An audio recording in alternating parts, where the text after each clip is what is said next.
So all the things that we listed, enumerated, that the Protestant church seems to have lost or minimized or made a reductionistic replacement for, what I think was really the emergence of that movement was actually like you just said, and well, you didn't say it this way, but you just said this heightened emphasis on the importance of the individual, right?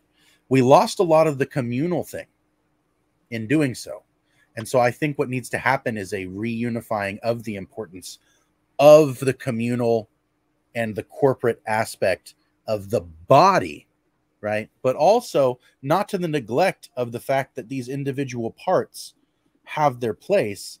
And sometimes when, let's say, if I hurt my toe, I'm going to give it preferential attention. That's what you do to the hurt pieces of a body. You give it preferential attention, and you try to use the tools that are present in the rest of the body to heal. The energy is focused on healing that hurt part, right? And so it's like we've gone to extremes in many different ways. Let's say perhaps there was this lapse of importance of the individual, and it became too corporatized, which is, I think, what's happening in larger, more conglomerate mega churches. You get lost.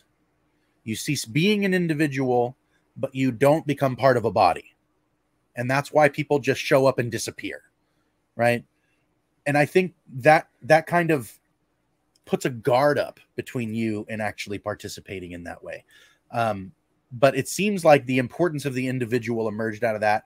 That certainly can be seen as a positive, as a plus. So I think that's probably, the mainstay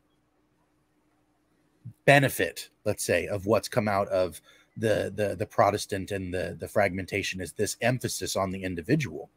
But I think without losing that emphasis, how do we get back to the communal thing? And I think often we're not looking in the right direction because we try to focus on doctrinal agreement or disagreement rather than focusing on what it is that was removed or truncated in order to reach that emphasis of the individual. What if we started re-emphasizing, let's say, the prominent place of the Eucharist in the church? What if we started re-emphasizing the need for beauty in sacred spaces? What if we started re-emphasizing the fact that beauty and our interaction within it reminds us, and our vessel, our body and our mind, both get to remember that our proper place is in a garden, but a walled garden.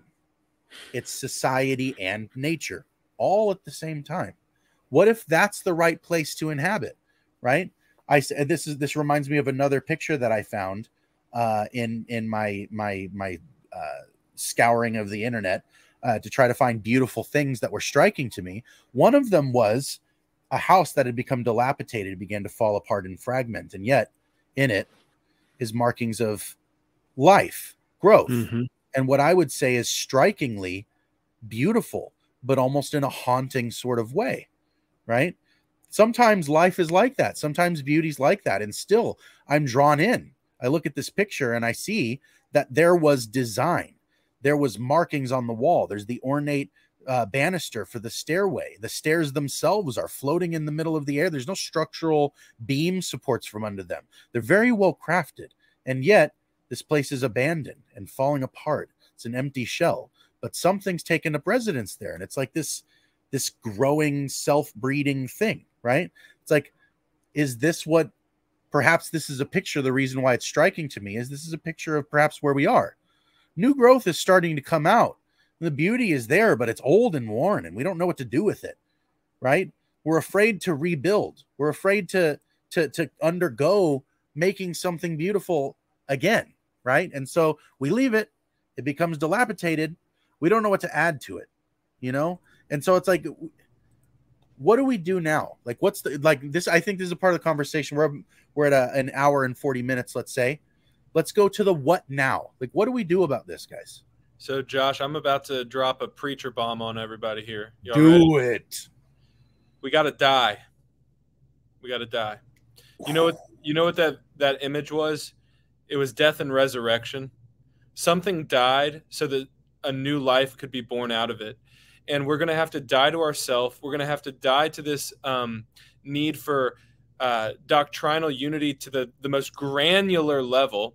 You know, it's like, if you're not pre-mill, then get out of my church. And it's like, wait. Well, that's not an essential of the faith, right? We're gonna have to die to that arrogance of, you have to believe every single thing the way I believe it.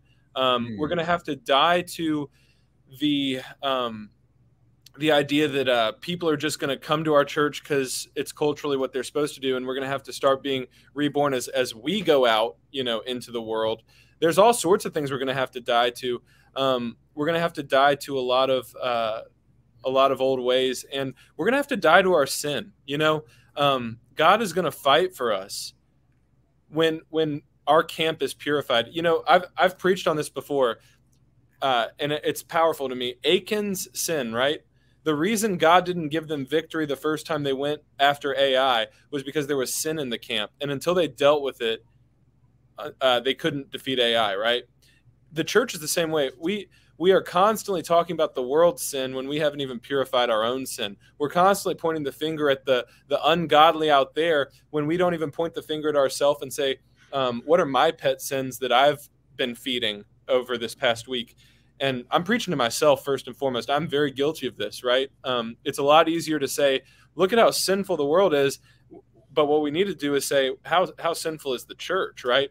So we have to die in order to be reborn. And the reason you saw that image there as both beautiful and also haunting is the same reason we see Good Friday as both beautiful and haunting. It's one of the most beautiful worship services of the entire year, and yet Christ dies in that worship service, and it haunts us to the bone. And yet we say there's beauty in his death, there's beauty in his blood, there's beauty in his sacrifice. And the reason is because we know the end of the story, that he rises from the dead. So that's my answer. We got to die in order that we might rise again.